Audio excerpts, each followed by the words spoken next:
Évangile de Jésus-Christ selon saint Luc. En ce temps-là, Jésus parlait à ses disciples de sa venue.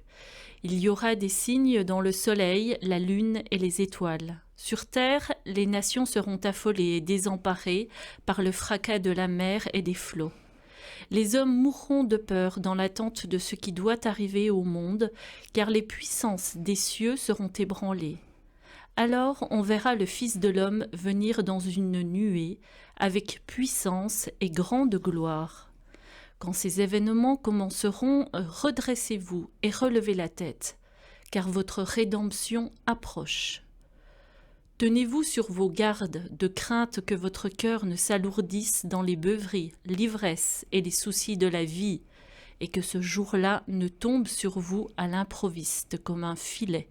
Il s'abattra en effet sur tous les habitants de la terre entière.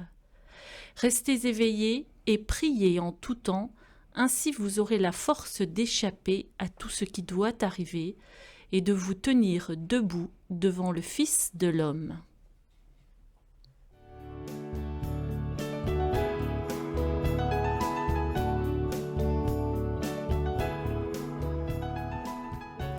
Bonjour, chers frères et sœurs, chers amis, voici décembre, et voici l'Avent. Adventurus, encore du latin. Adventurus qui en français a donné aventure. Adventurus signifie ce qui doit arriver, ce qui doit advenir. Il y aura des signes dans le soleil, la lune et les étoiles. Sur terre, les nations seront affolées et désemparés par le fracas de la mer et des flots, nous venons de l'entendre. Et Jésus ajoute encore, les hommes mourront de peur dans l'attente de ce qui doit arriver au monde, car les puissances des cieux seront ébranlées. Ces mots semblent écrits, prononcés pour aujourd'hui. N'ayez pas peur. Observons ensemble que tout ce que Jésus décrit ici arrive comme par cycle chaque fois que nous nous éloignons de Dieu, que nous nous éloignons de Dieu, mais que nous éloignons Dieu de nous aussi, que nous invoquons le nom de Dieu pour nous imposer ou imposer nos idées, ou que nous utilisons la religion pour justifier nos pensées, actes ou paroles. Retenons que les prophètes de malheur et autres charlatans savent se servir de ces signes pour apeurer les foules et garder sur elles quelque emprise. Fort de l'enseignement du Maître, le chrétien en est assuré.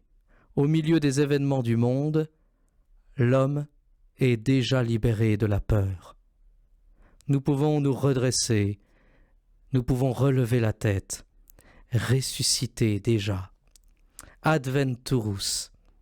Au cœur des violences, des guerres et des ténèbres, voici qu'il vient, le Fils de l'homme dans une nuée avec puissance et grande gloire. Que s'agit-il de faire durant l'Avent ? Eh bien, la même chose que tout le reste de l'année. Veiller et prier. En ces jours où les nuits sont les plus longues de l'année, ajoutons quelques lumières dans nos foyers. Tressons en famille quelques couronnes à garnir de bougies. Dressons un sapin qu'ensemble nous décorerons.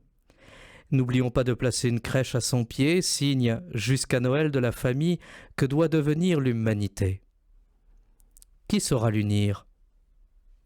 Jésus, dès qu'il sera advenu en tous les cœurs.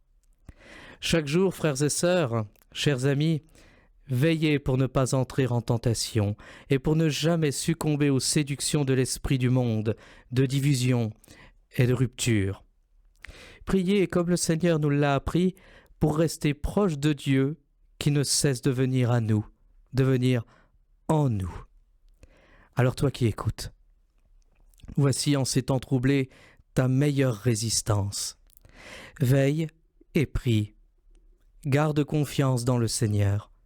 Tu verras l'espérance te tenir dans la lumière jusqu'au cœur des nuits les plus sombres. Qu'adviendra-t-il ces prochains jours, ces prochaines semaines, années ? Jésus. Si tu le veux, et si dès maintenant tu l'accueilles. Et avec lui, joie, paix, clarté, la vie véritable.